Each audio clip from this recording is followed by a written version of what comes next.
아가야, 제발 발길질 좀 그만하려렴. 엄마 힘들어. 그만해. 임신한 줄도 모른 채 재벌가에서 쫓겨난 고아 며느리, 임신한 몸이지만 곧 태어날 아이들을 위해 식당 설거지를 하며 힘겨운 생활을 이어갔습니다.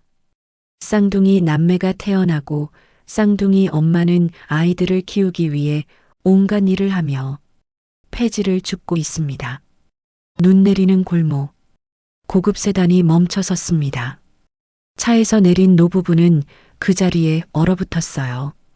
폐지 가득한 리어카를 끄는 여자가 보였거든요.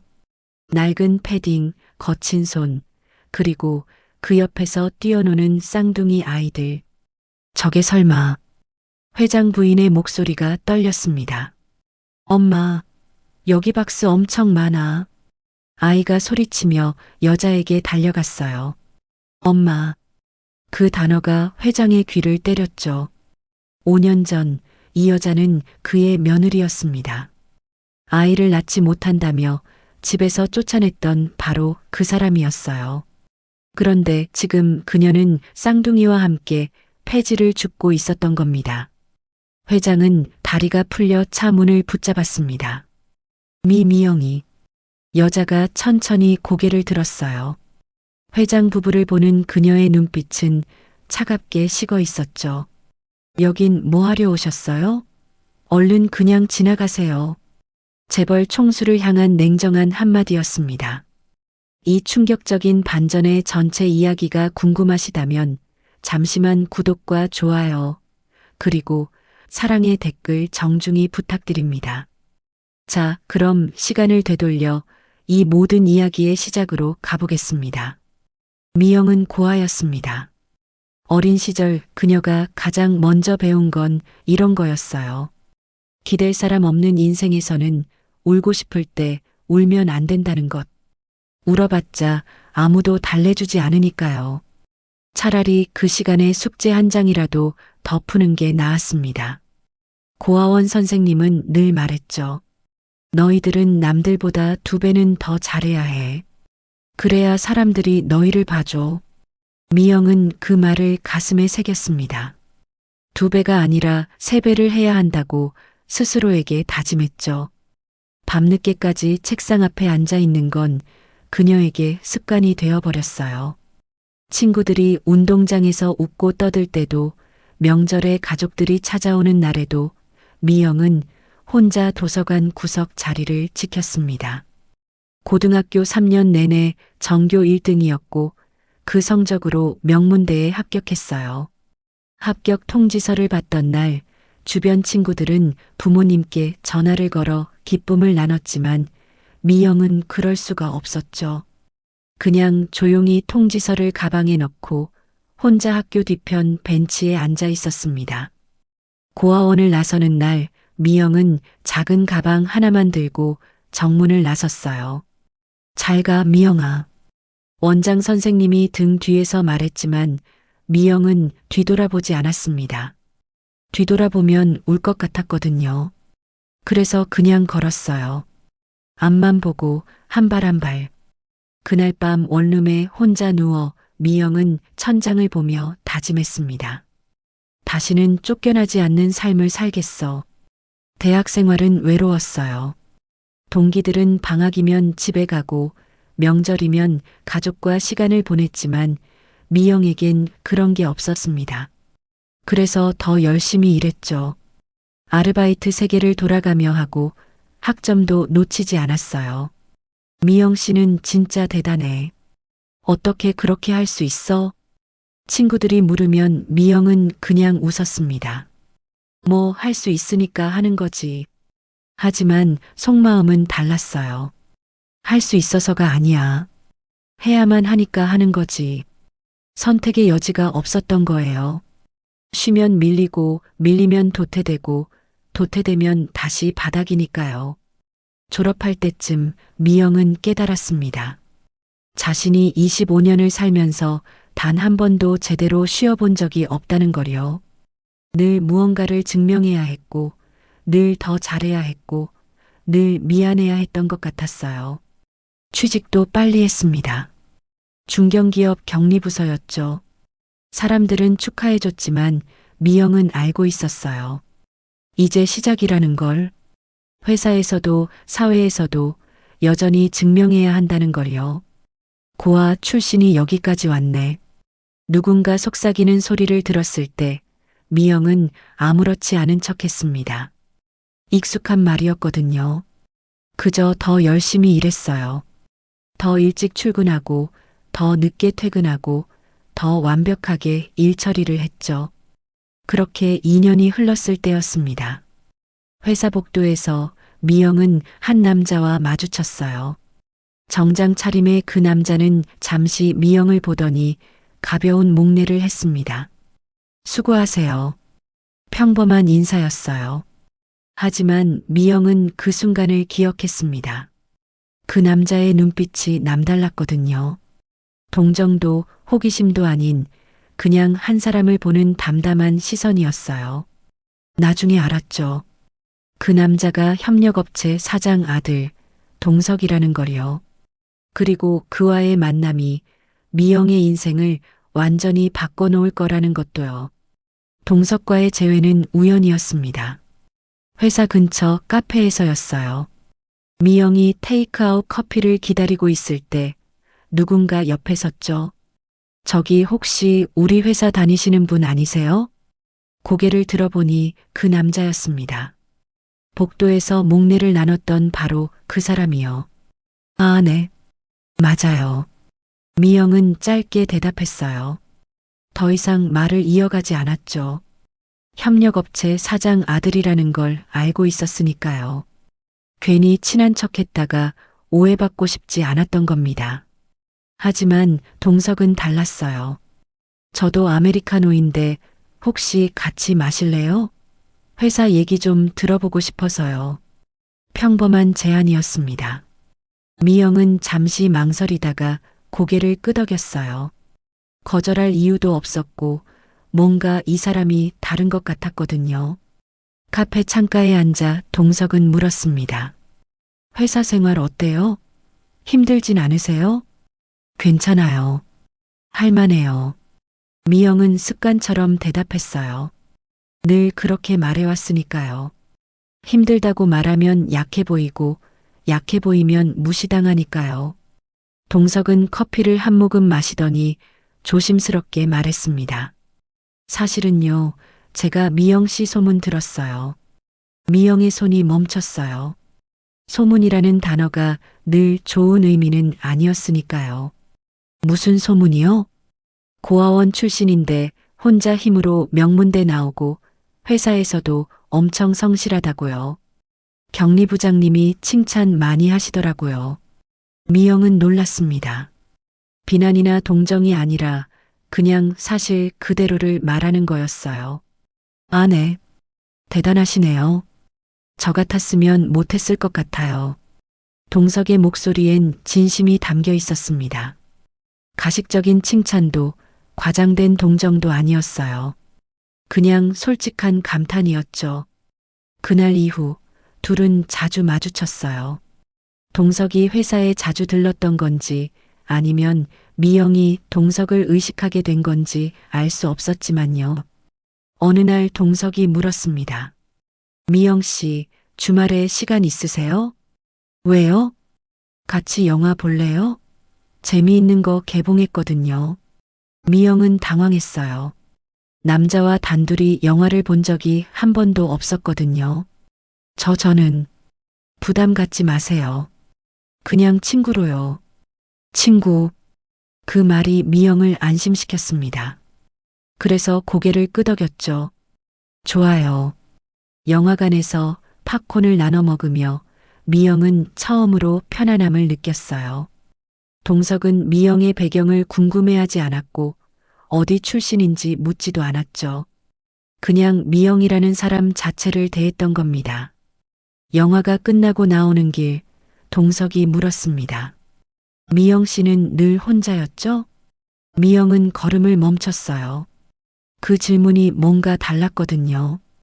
외롭지 않았어요? 가 아니라 혼자였죠라고 물은 거예요. 마치 그 외로움을 이해한다는 듯이요. 미영은 천천히 고개를 끄덕였습니다. 네, 늘 혼자였어요. 이제는 아니에요. 동석이 미영의 눈을 똑바로 보며 말했어요. 제가 있잖아요. 그 순간 미영의 눈가가 뜨거워졌습니다. 25년을 살면서 누군가 이렇게 말해준 적이 없었거든요. 내가 있잖아가 아니라 내가 있잖아라고요. 둘의 만남은 자연스럽게 연애로 이어졌어요. 동석은 미영에게 처음으로 선택받았다는 느낌을 줬습니다. 조건 때문이 아니라 미영이라서 좋다고 말해주는 사람이었죠. 6개월쯤 지났을 때 동석이 조심스럽게 말했습니다. 미영 씨, 우리 부모님께 인사드리러 갈래요? 미영의 심장이 쿵 내려앉았어요. 동석의 부모님, 재벌가 회장 부부. 미영은 알고 있었죠. 자신 같은 배경을 가진 사람을 그쪽에서 받아들일 리 없다는 걸요. 동석 씨, 저는요. 제가 다 말씀드릴게요. 미영 씨는 그냥 옆에만 있어주면 돼요. 동석은 미영의 손을 꼭 잡았습니다. 저는 미영 씨랑 결혼하고 싶어요. 부모님 허락 없이도 할 수 있지만 그래도 한 번은 말씀드려야 할 것 같아서요. 결혼. 그 단어를 들었을 때 미영은 믿을 수가 없었어요. 자신이 누군가의 가족이 될 수 있다는 게, 누군가에게 선택받을 수 있다는 게요. 정말 저 같은 사람이랑 결혼하고 싶으세요? 미영 씨 같은 사람이어서 결혼하고 싶은 거예요. 동석의 대답은 단호했습니다. 재벌가 저택 앞에 섰을 때 미영은 숨이 막혔어요. 드라마에서나 보던 그런 집이었거든요. 높은 담장, 넓은 정원, 육중한 대문. 괜찮아요. 제가 다 할게요. 동석이 미영의 손을 꼭 잡고 앞장섰습니다. 응접실에 들어서자 회장 부부가 앉아 있었어요. 회장은 차가운 눈으로 미영을 훑어봤고 회장 부인은 아예 고개도 들지 않았죠. 아버지, 어머니, 제 여자친구 미영입니다. 동석이 밝게 인사했지만 분위기는 얼어붙었어요. 회장이 입을 열었습니다. 학벌은 명문대 경영학과 졸업했습니다. 동석이 대신 대답했어요. 집안은 고아원 출신입니다. 그 말이 떨어지자 응접실 공기가 더욱 차가워졌습니다. 회장 부인이 비로소 얼굴을 들었어요. 그 눈빛은 경멸이 가득했죠. 동석아, 장난하니? 장난 아닙니다, 어머니. 진심입니다. 재벌가 며느리가 고아라고? 말이 돼? 회장 부인의 목소리가 날카로웠습니다. 미영은 작아지고 싶었어요. 하지만 동석이 손을 놓지 않았죠. 미영 씨는 혼자 힘으로 여기까지 왔어요. 그게 얼마나 대단한 건지 아세요? 대단한 건 알겠는데 그게 우리 며느리 자격은 아니잖니? 회장이 냉정하게 말했습니다. 결혼은 개인의 문제가 아니야. 가문의 문제지. 내가 좋아하는 건 알겠지만 현실을 봐라. 동석은 물러서지 않았어요. 저는 미영 씨 아니면 결혼 안 할 겁니다. 그럼 재산 포기해라. 회사도 집도 전부 내놔. 회장의 최후 통첩이었습니다. 미영은 더는 견딜 수 없었어요. 동석 씨, 이제 그만 가요. 미영이 일어서려 했지만 동석이 막았습니다. 조금만 기다려주세요. 제가 꼭 설득할게요. 그날 이후 석 달이 흘렀어요. 동석은 매주 부모님을 찾아가 설득했고 미영은 그저 기다렸죠. 동석이 포기하기를, 아니면 기적이 일어나기를요. 그리고 기적은 일어났습니다. 알겠다. 결혼해라. 회장이 마침내 허락한 거예요. 하지만 조건이 있었죠. 3년 안에 아이를 낳아라. 그게 내 의무다, 며느리. 미영은 고개를 숙였습니다. 조건부 허락이었지만 그래도 받아들여진 거였으니까요. 결혼식 날 미영은 웨딩드레스를 입고 거울을 봤어요. 고아원 소녀가 재벌가 며느리가 되는 순간이었죠. 받아들여졌다면 끝까지 버텨야 해. 미영은 스스로에게 다짐했습니다. 다시는 쫓겨나지 않겠다고요. 하지만 미영은 몰랐어요. 진짜 시련은 이제부터 시작이라는 걸요. 며느리가 된 뒤 미영은 쉬는 법을 잊었습니다. 아니, 처음부터 쉴 수 없었던 거죠. 결혼식이 끝나고 시댁 저택으로 들어간 첫날부터 미영은 깨달았어요. 이곳에서 자신은 가족이 아니라 손님도 아닌 그냥 며느리라는 역할일 뿐이라는 거요. 새벽 5시 미영은 알람보다 먼저 눈을 떴습니다. 시어머니가 7시에 일어나시니까 그 전에 아침 식사를 준비해야 했거든요. 넓은 주방에 혼자 서서 반찬 12가지를 펼쳐놓고 밥을 짓고 국을 끓이고 과일을 깎았어요. 며느리, 국이 왜 이렇게 싱거워? 시어머니의 첫마디였습니다. 아침 인사도 없이요. 죄송합니다. 다시 끓일게요. 미영은 고개를 숙이고 부엌으로 돌아갔어요. 싱겁다는 말에 소금을 더 넣었더니 다음 날엔 또 짜다고 하셨죠. 미영은 조금씩 배워갔습니다. 시어머니 입맛에 맞추는 법을요.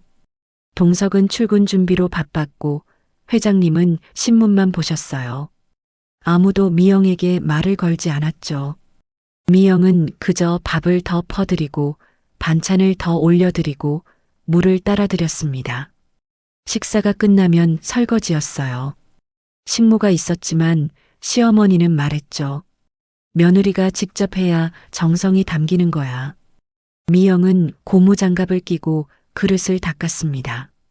손이 트고 거칠어져도 참았어요.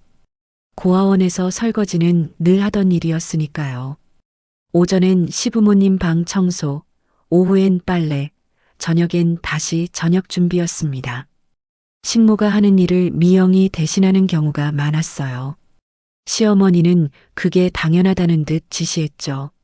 며느리, 회장님 약 챙겨드려야지. 며느리, 손님 오시는데 다과 준비해. 며느리, 이번 주 병원 예약 잡아놨어? 며느리. 미영이라는 이름은 사라지고 그냥 며느리가 되어버렸습니다. 미영은 약 봉투에 날짜를 적어 붙였어요. 월요일 아침, 수요일 저녁, 금요일 점심. 혈압약, 당뇨약, 소화제. 하나라도 빼먹으면 안 됐죠. 며느리, 이거 약 잘못 챙긴 거 아니야? 어느 날 시어머니가 물었습니다.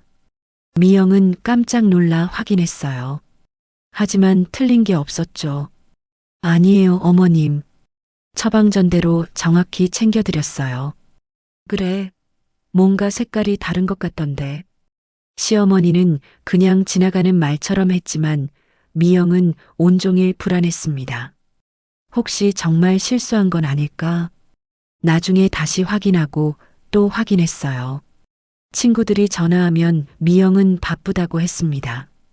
사실은 시간이 없었던 거예요. 아침부터 밤까지 집안일에 매달려 있었으니까요. 미영아, 요즘 너 왜 이래?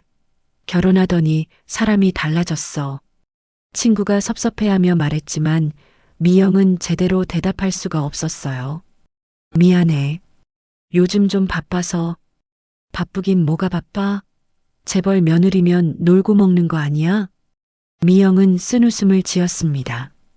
놀고 먹기는요. 하루에 서너 시간밖에 못 자는데요. 어느 날 동석이 물었어요. 여보, 괜찮아? 요즘 얼굴이 안 좋은데. 응, 괜찮아. 그냥 조금 피곤해서. 미영은 웃으며 대답했습니다. 동석에게 불평하고 싶지 않았거든요. 동석은 부모님과 미영 사이에서 이미 충분히 힘들어하고 있었으니까요. 어머니가 너무 심한 거 아니야? 내가 한번 말씀드릴까? 아니야, 괜찮아. 며느리면 이 정도는 해야지. 미영은 동석의 손을 잡았어요. 고아라서 더 잘해야 하잖아. 나는 괜찮으니까 걱정하지 마. 그 말을 하면서도 미영은 알고 있었습니다. 고아라서 더 잘해야 한다는 말이 자신을 얼마나 조이고 있는지요. 그 말은 위로가 아니라 족쇄였어요. 결혼 1년째 명절이 다가왔습니다. 미영은 한 달 전부터 준비했어요. 제사 음식 리스트를 만들고 장을 보고 미리 연습까지 했죠. 친척들이 20명 넘게 모인다고 했거든요. 명절 전날 밤 미영은 부엌에서 밤을 샜습니다. 나물 무치고 전 부치고 고기 재우고 과일 깎고 식모 아주머니가 도와줬지만 대부분은 미영이 직접 했어요. 며느리가 직접 해야 정성이지. 시어머니의 말이 귓가를 맴돌았습니다. 명절 아침 친척들이 모였어요. 미영은 한복을 입고 절을 올렸죠. 큰어른부터 작은어른까지 한 명씩 인사했습니다. 이게 그 고아 출신 며느리구나. 누군가 속삭이는 소리가 들렸어요. 미영은 듣지 못한 척했습니다. 근데 얼굴은 괜찮네. 학벌도 좋다며? 학벌이 뭐 대수야? 집안이 있어야지. 그러게. 동석이가 왜 하필? 미영은 부엌으로 들어갔습니다. 더 이상 듣고 싶지 않았거든요. 그냥 일에 집중했어요. 음식 나르고 그릇 치우고 다시 나르고. 며느리 국이 식었어. 다시 데워와. 며느리 밥이 모자라. 더 지어야겠어. 며느리 애들 과일 좀 깎아줘. 미영은 쉴 틈 없이 움직였습니다. 명절이 끝났을 때 미영은 탈진했어요. 하지만 아무도 수고했다는 말을 하지 않았죠. 오히려 시어머니가 말했습니다. 올해는 그럭저럭 할 만했어. 내년엔 더 잘해야 할 거야. 미영은 고개를 끄덕였어요. 더 잘해야 한다. 늘 듣던 말이었죠. 그날 밤 혼자 방에 앉아 미영은 거울을 봤습니다. 1년 사이에 얼굴이 많이 변했어요. 눈가에 주름이 생기고 피부는 거칠어졌죠. 28살인데 30이 넘어 보였습니다. 이게 내가 바라던 삶이었나? 문득 그런 생각이 들었어요. 하지만 미영은 고개를 저었습니다. 바라던 삶이 아니라도 쫓겨나지 않는 삶이면 됐으니까요. 결혼 2년째 미영은 완벽한 며느리가 되어 있었습니다. 시부모님 약은 하나도 빼먹지 않았고 집안은 늘 깨끗했고 음식은 맛있었죠. 친척 모임에서도 칭찬받았어요. 동석이 며느리 참 잘 구했네. 고아 출신인데도 이만하면 괜찮아. 인데도 그 말이 미영을 찔렀습니다. 애도 불구하고가 아니라 이기 때문에 인정받고 싶었거든요. 하지만 미영은 웃었어요. 감사합니다. 그게 며느리의 역할이었으니까요. 웃고 고개 숙이고 더 잘하겠다고 다짐하는 것. 그렇게 버티면 언젠가는 진짜 가족이 될 수 있을 거라고 미영은 믿었습니다. 하지만 곧 깨닫게 되죠. 아무리 잘해도 아무리 노력해도 채워지지 않는 조건이 하나 있다는 거요. 바로 아이였습니다. 결혼 3년째 미영의 배는 여전히 평평했습니다. 시어머니는 처음엔 조심스럽게 물었지만 시간이 갈수록 짜증이 섞여 들어갔죠. 며느리, 병원은 다녀봤어? 미영은 검사를 받았고 문제가 없다는 말을 들었지만 그게 무슨 소용이었을까요? 결과가 없으면 아무 의미가 없었으니까요. 결혼 4년째 분위기가 확실히 달라졌습니다. 시어머니가 미영을 부르는 호칭이 며느리야로 바뀌었어요. 그 야라는 반말 하나가 미영의 위치를 정확히 보여줬죠. 회장님의 눈빛도 변했습니다.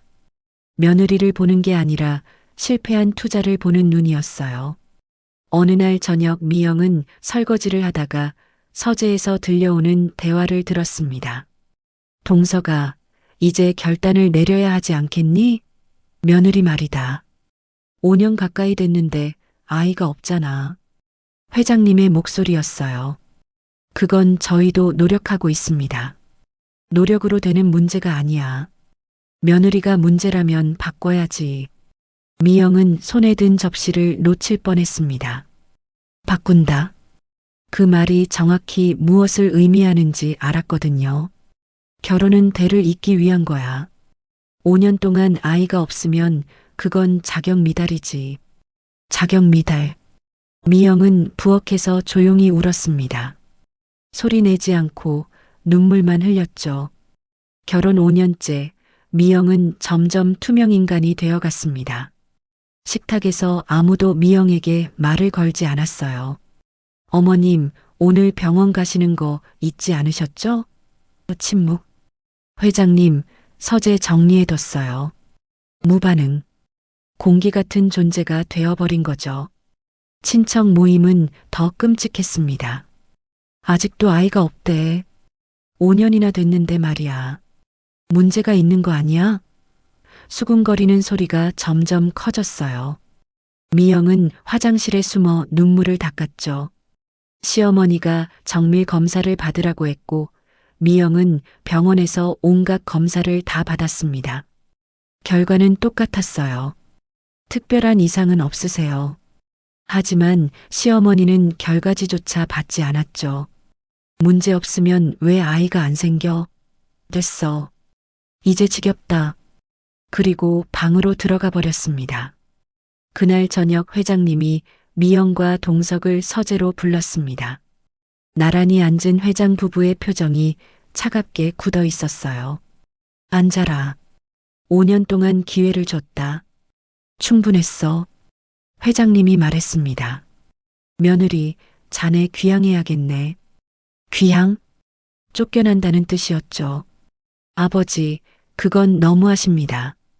동석이 벌떡 일어났지만 회장님은 요지부동이었어요. 너무한 게 아니야. 우리 가문엔 후손이 필요해. 자네가 그 역할을 못한다면 다른 사람이 해야지. 자네가 노력한 건 안다. 그런데 노력으로 안 되는 일도 있어. 이건 자네 잘못이 아니야. 그냥 자격이 안 맞는 거지. 자격. 그 단어가 미영을 무너뜨렸습니다. 시어머니가 덧붙였어요. 고아 출신이 우리 집안 며느리 한 것만으로도 감사해야지. 5년이나 살았으면 충분히 좋은 경험 아니었어? 그 말이 미영의 마지막 자존심을 짓밟았습니다. 동석이 미영의 손을 잡으며 말했어요. 아버지, 저는 미영이 아니면 안 됩니다. 하지만 회장님의 대답은 단호했죠. 그럼 재산 다 포기해. 회사도 이 집도 전부 내놔.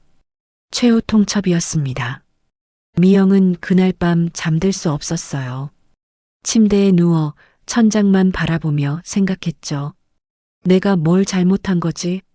열심히 살았는데, 최선을 다했는데, 왜 이런 일이 생기는 걸까요?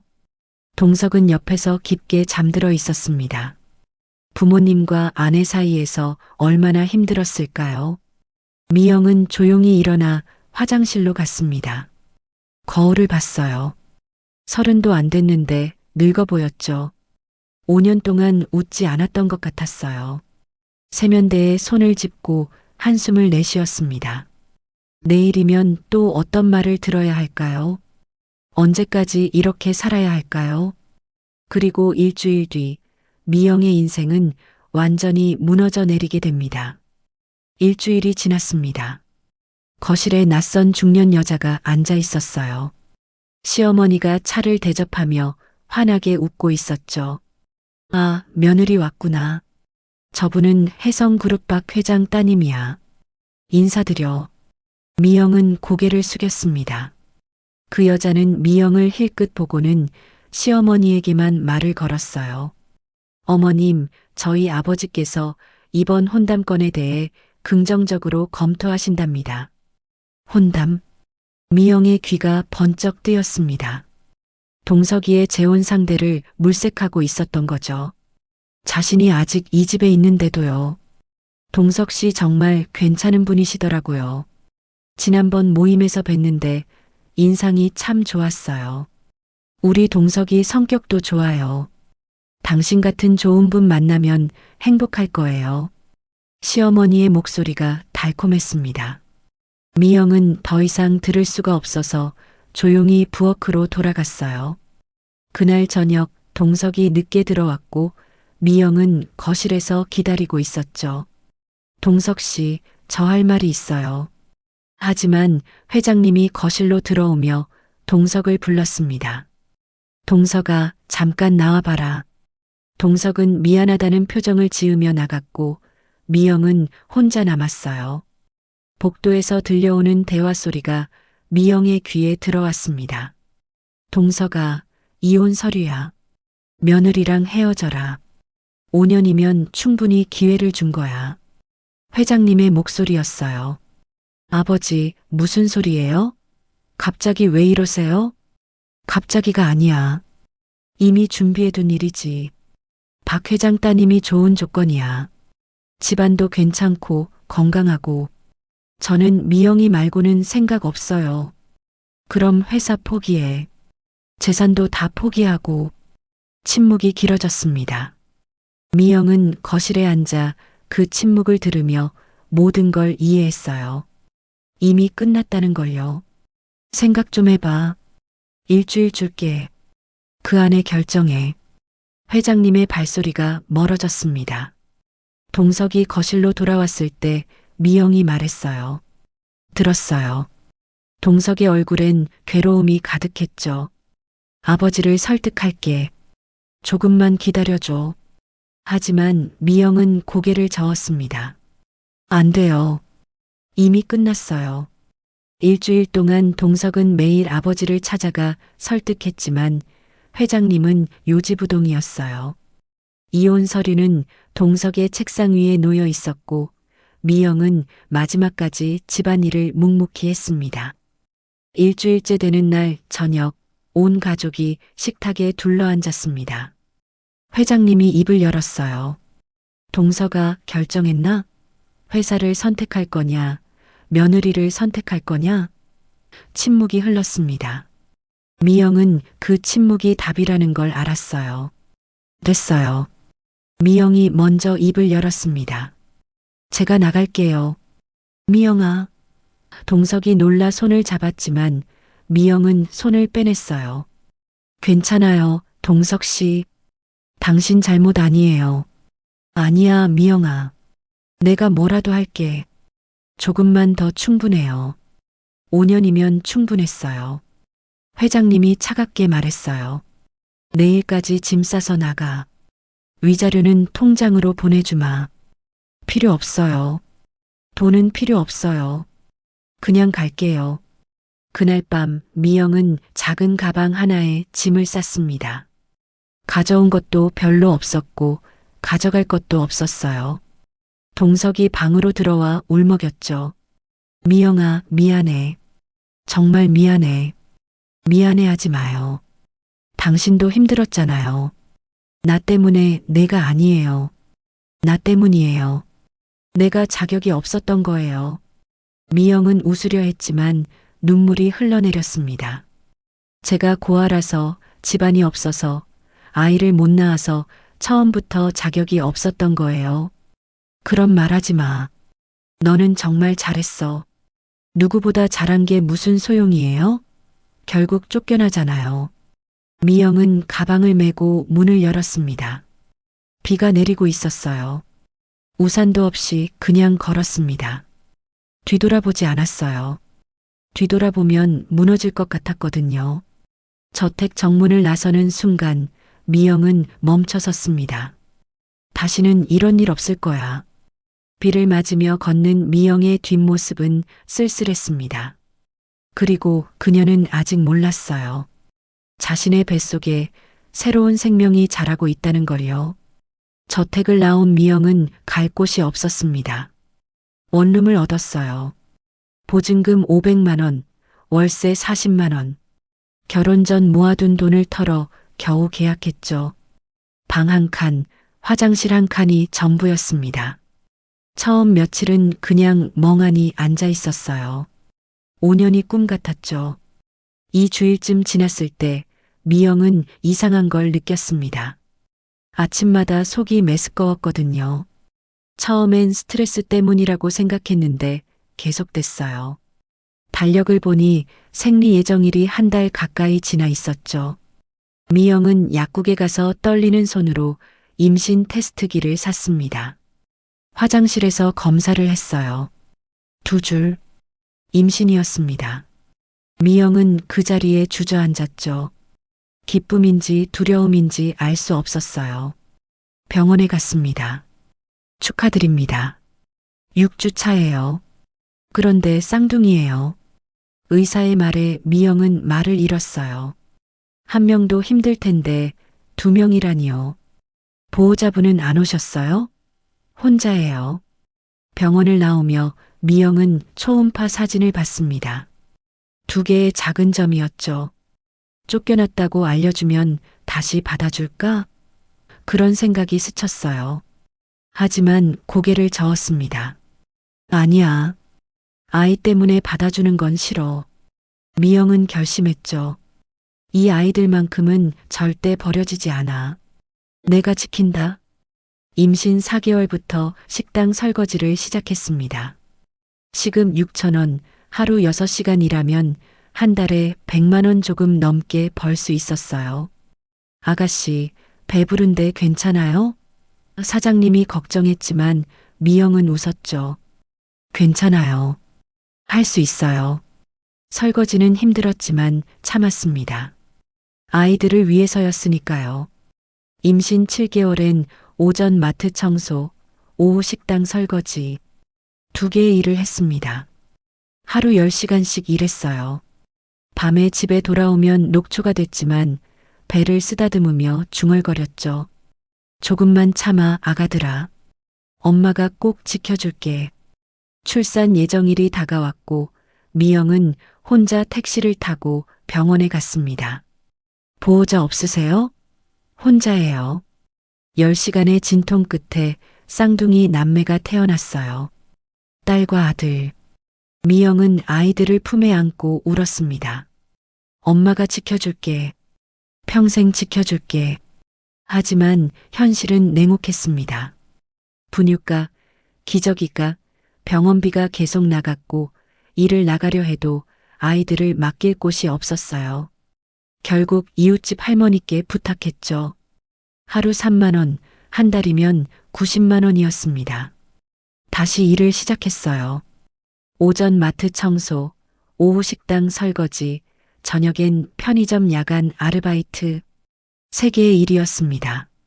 새벽 4시에 일어나 밤 2시에 집에 돌아왔어요. 하루 4시간 자고 20시간 일했죠. 몸은 망가져갔지만 멈출 수 없었습니다. 멈추면 아이들이 굶으니까요. 아이들이 돌을 지났을 때 거울을 봤어요. 32살인데 40처럼 보였죠. 머리카락은 빠지고 얼굴엔 주름이 생겼습니다. 하지만 아이들은 건강하게 자랐어요. 그것만으로 충분했죠.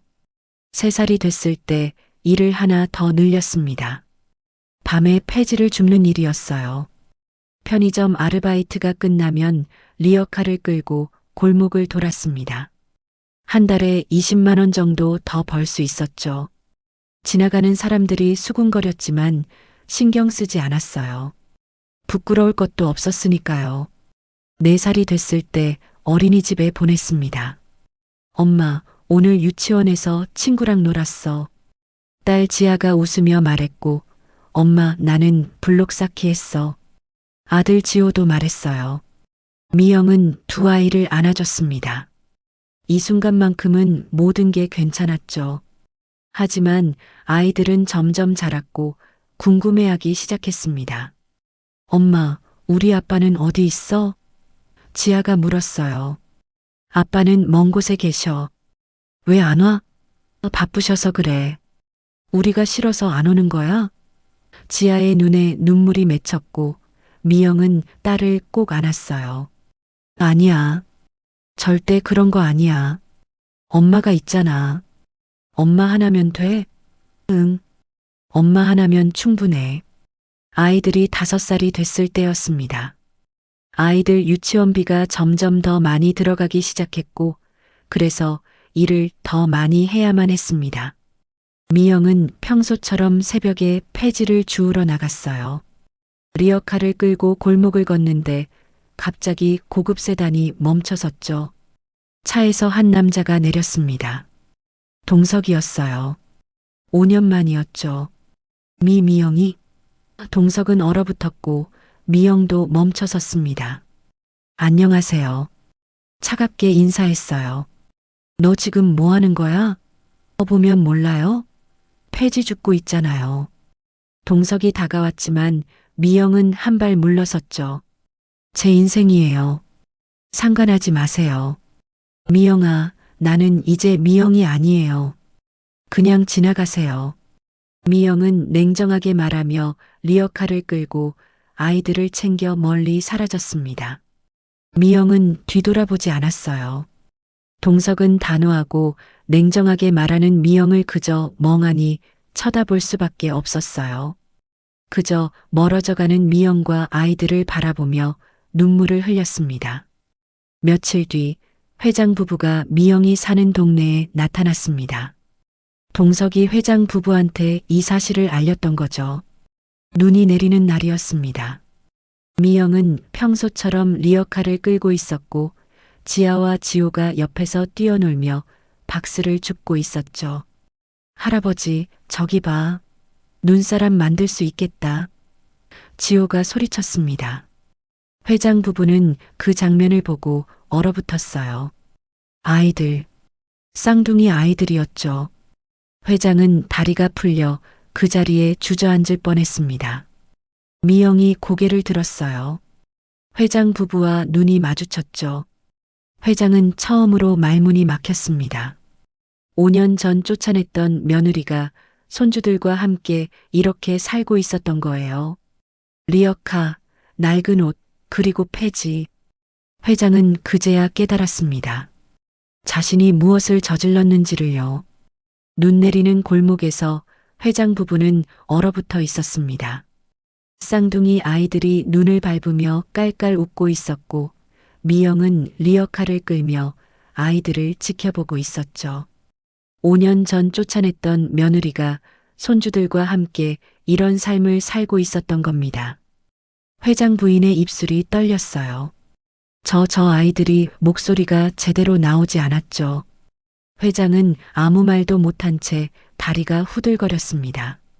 평생 무릎 한번 꿇어본 적 없는 사람이었지만 그 순간만큼은 다리에 힘이 빠져버렸던 거예요. 미영이 천천히 고개를 들었습니다. 회장 부부와 눈이 마주쳤어요. 놀라지도 당황하지도 않은 담담한 얼굴이었죠. 그저 짧게 바라보며 고개를 살짝 숙였죠. 인사였습니다. 회장 부인이 비틀거리며 다가가려 했지만 제대로 걷지 못했어요. 미영아, 저 아이들이 정말 말끝을 잇지 못하고 우리 손자가 맞니? 아니요. 제 아이들입니다. 쌍둥이에요. 지아하고 지호, 5살 됐어요. 미영의 목소리는 차분했습니다. 회장은 재빨리 계산을 했어요. 5살이면 쫓아낸 직후에 태어난 거였죠. 그때 이미 뱃속에 있었다는 얘기였습니다. 왜 말 안 했어? 목소리가 갈라졌어요. 미영은 차갑게 대답했습니다. 무슨 말을요? 그렇게 제가 쫓겨났는데 무슨 말을 할 수이죠? 설령 말했으면 뭐가 달라졌을까요? 임신했다고 하면 다시 받아주셨을까요? 아니면 아이만 데려가셨을까요? 미영의 되물음에 회장은 대답할 수 없었죠. 저는 아이들이 조건으로 받아들여지는 게 싫었어요. 그래서 혼자 키우기로 한 거였죠. 지아가 엄마에게 다가왔습니다. 엄마, 저 할머니 할아버지 누구야? 순진한 목소리였어요. 아무것도 아니야. 그냥 조금 아는 분들이야, 지아야. 미영이 딸의 머리를 쓰다듬으며 대답했죠. 회장 부인이 지아 앞에 무릎을 꿇었습니다. 얘야 할머니야 떨리는 목소리였어요. 할머니? 지아가 고개를 갸웃거렸죠. 할머니가 뭔지 잘 모르는 눈빛이었습니다. 그 순간 회장 부인은 무너져 내리며 눈물을 흘렸어요. 미안해, 미안해, 우리가 미쳤었어. 회장도 천천히 고개를 숙였습니다. 평생 누구에게도 고개 숙인 적 없던 사람이었지만요. 미영아, 우리가 잘못했어. 목소리가 떨렸어요. 알아요. 그런데 이제 와서 사과한다고 뭐가 달라져요? 지난 5년이 돌아오나요? 미영의 목소리는 여전히 차가웠죠. 저는 괜찮아요. 아이들도 잘 키우고 있고요. 그러니까 그냥 모른 척하고 가주세요. 부탁입니다. 미영이 리어카를 끌려하자 회장 부인이 붙잡았어요. 안 돼, 미영아. 우리 손주들이 손주요? 미영이 쓴웃음을 지으며 말했어요. 이 아이들은 제 아이들일 뿐이에요. 5년 전엔 며느리 자격도 없다고 하셨잖아요. 이제 와서 손주라고 하시면 안 되죠. 회장이 나섰습니다. 미영아, 다시 돌아와. 아이들도 손주로 인정할게. 그 말에 미영의 눈빛이 날카로워졌어요. 인정이요? 제 아이들은 누군가한테 인정받아야 하는 존재가 아니에요. 태어난 순간부터 당당한 사람들이에요. 회장은 할 말을 잃었습니다. 저는 돌아갈 생각 없어요. 미영은 리어카를 끌고 걸어갔어요. 지아와 지호가 엄마 뒤를 따라갔죠. 그날 밤 회장은 서재에서 동석을 불렀습니다. 미영이 봤니? 아이들도? 네. 침묵이 흘렀어요. 나는 내가 옳다고 생각했어. 가문을 위해, 후손을 위해 당연한 결정이라고 생각했지. 그런데 회장의 목소리가 떨렸습니다. 후손을 원했던 게 아니었어. 그냥 내 욕심을 남기고 싶었던 거야. 내 자존심, 내 가문만 생각했던 거지. 동석은 아무 말도 못했어요. 미영이는 진짜 어머니였어. 아무것도 없이도 아이들을 지켰는데 나는 모든 걸 가지고도 손주들을 버렸어. 회장이 일어섰습니다. 이제라도 바로 잡아야겠어. 내일 기자회견 준비해라. 내가 직접 나설 거야.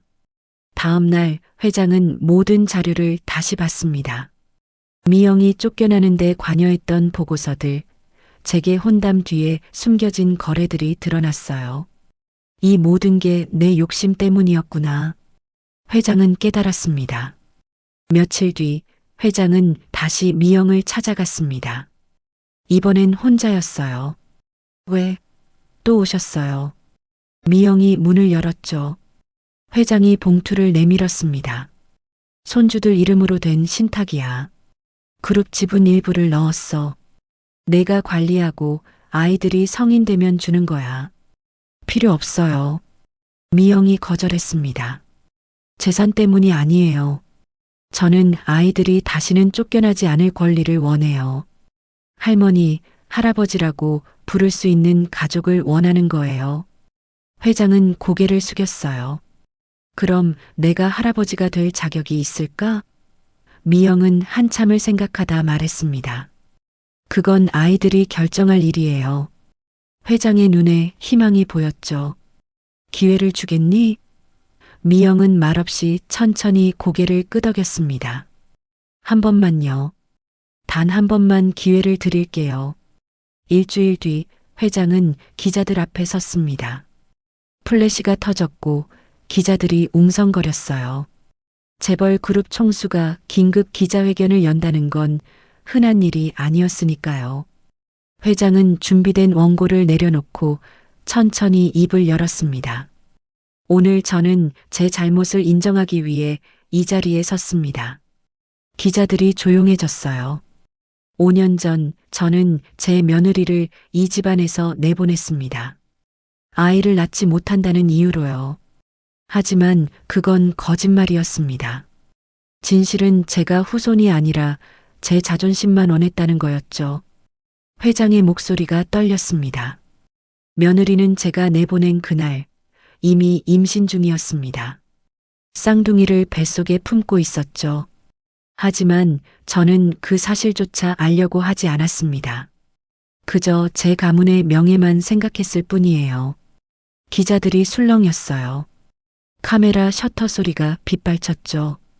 지난 5년 동안 며느리는 혼자서 손주들을 키웠습니다. 3개, 4개의 일을 하며 폐지까지 주우면서요. 저는 모든 걸 가졌지만 손주들을 버렸고 며느리는 아무것도 없었지만 아이들을 지켰습니다. 회장이 고개를 숙였어요. 저는 며느리에게 그리고 손주들에게 용서를 구합니다. 그리고 오늘부터 다음과 같이 조치하겠습니다. 회장이 서류를 들어 올렸습니다. 첫째, 그룹 지분 15%를 손주들 명의의 신탁 재산으로 전환합니다. 며느리 미영 씨를 관리인으로 지정하며 아이들이 성인이 될 때까지 그녀가 정권을 갖습니다. 기자들이 놀라 웅성거렸어요. 둘째, 며느리를 내보내는데 관여했던 임원 전원을 조사하여 지휘자를 해임합니다. 이는 제 욕심에 따라 움직인 자들이며 그들의 책임도 묻겠습니다. 셋째, 후손이 아니라 아이들을 지키는 재단을 설립합니다. 미혼모 가정, 한부모 가정을 위한 지원 사업을 시작할 것입니다. 회장이 마지막으로 말했습니다. 저는 할아버지로서의 자격을 잃었습니다.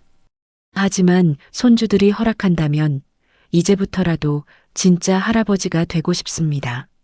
며느리 미영 씨, 제게 기회를 주셔서 감사합니다. 기자회견이 끝나고 회장은 미영의 원룸을 찾아갔습니다. 이번엔 손에 장난감 2개를 들고 왔어요. 초인종을 눌렀죠. 미영이 문을 열었고 뒤에서 지아와 지호가 고개를 내밀었습니다. 할아버지다. 지호가 소리쳤어요. 텔레비전에서 봤던 거예요.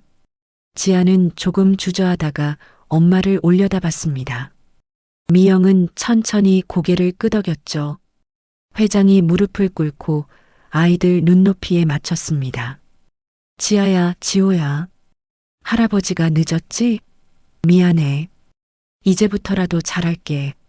지호가 먼저 다가갔어요. 할아버지, 장난감 줘. 순진한 목소리였죠. 회장은 웃으며 장난감을 건넸습니다. 지아도 천천히 다가왔어요. 할아버지, 우리 버리지 않을 거야? 어린 목소리였지만 무거운 질문이었습니다. 손자의 말에 회장의 눈에 눈물이 맺혔어요. 절대 안 버려. 할아버지가 약속할게. 평생 지아랑 지호 곁에 있을 거야.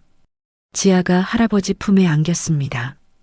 회장은 두 손주를 꼭 안았어요. 5년 만에 처음 안아보는 손주들이었죠. 미영은 그 장면을 조용히 바라봤습니다. 눈가가 뜨거워졌지만 참았어요. 회장이 고개를 들어 미영을 봤습니다. 미영아, 고마워. 그리고 미안해. 정말 미안해. 회장님, 미영이 입을 열었습니다. 저는 재산이 아니라 아이들이 다시는 쫓겨나지 않을 권리를 원한다고 말씀드렸어요. 기억하시죠? 기억해. 그럼 약속해 주세요. 지아와 지호가 무슨 일이 있어도 어떤 선택을 해도 이 가족의 일원이라는 거요. 회장이 고개를 끄덕였습니다. 약속할게. 이 아이들은 우리 가족이야. 조건 없이 영원히. 미영은 그제야 작게 미소 지었어요. 감사합니다, 아버님. 그날 이후 회장은 매주 원룸을 찾아왔습니다. 장난감을 들고 과자를 들고 때로는 그림책을 들고요. 지아와 지호는 점점 할아버지에게 익숙해졌어요. 할아버지, 오늘 유치원에서 칭찬받았어. 할아버지, 나 그림 그렸어. 회장 부인도 함께 오기 시작했습니다. 처음엔 어색했지만 점점 할머니가 되어갔어요. 미영에게 말했죠. 며느리 아니, 미영아.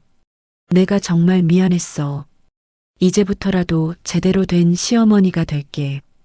6개월이 지났을 때 회장이 미영에게 제안했습니다. 미영아, 저택으로 돌아오지 않겠니? 물론 강요는 아니야. 내가 원하면 여기서 사는 것도 존중할게.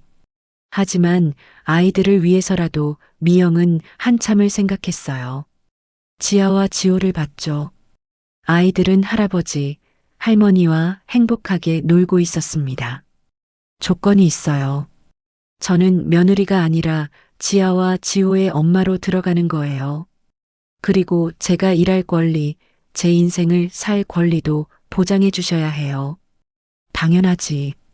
넌 내 인생의 주인이야. 회장이 대답했습니다. 미영은 천천히 고개를 끄덕였어요. 그럼 돌아갈게요. 하지만 이번엔 다르게 살 거예요. 석 달 뒤 미영은 지호와 함께 저택으로 돌아왔습니다. 하지만 5년 전과는 달랐어요. 이번엔 며느리가 아니라 당당한 어머니로 한 사람으로 돌아온 거였죠. 회장은 미영에게 그룹사나 재단 이사직을 제안했고 미영은 한부모 가정 지원 사업을 직접 총괄하기 시작했습니다. 지아와 지호는 할아버지, 할머니, 아빠, 엄마에게 둘러싸여 자랐어요. 그리고 미영은 매일 아침 아이들에게 말했습니다. 너희는 사랑받기 위해 태어난 아이들이야. 조건 없이 그냥 존재만으로도 소중한 사람들이야. 내 딸, 내 아들 엄마가 너무도 사랑한다, 알지? 하며 웃음 지었습니다. 오늘 이야기는 여기까지입니다. 오늘 이야기가 당신께 작은 여운을 남겨드렸다면 구독과 좋아요, 그리고 사랑의 댓글 정중히 부탁드립니다. 끝까지 시청해 주셔서 감사합니다.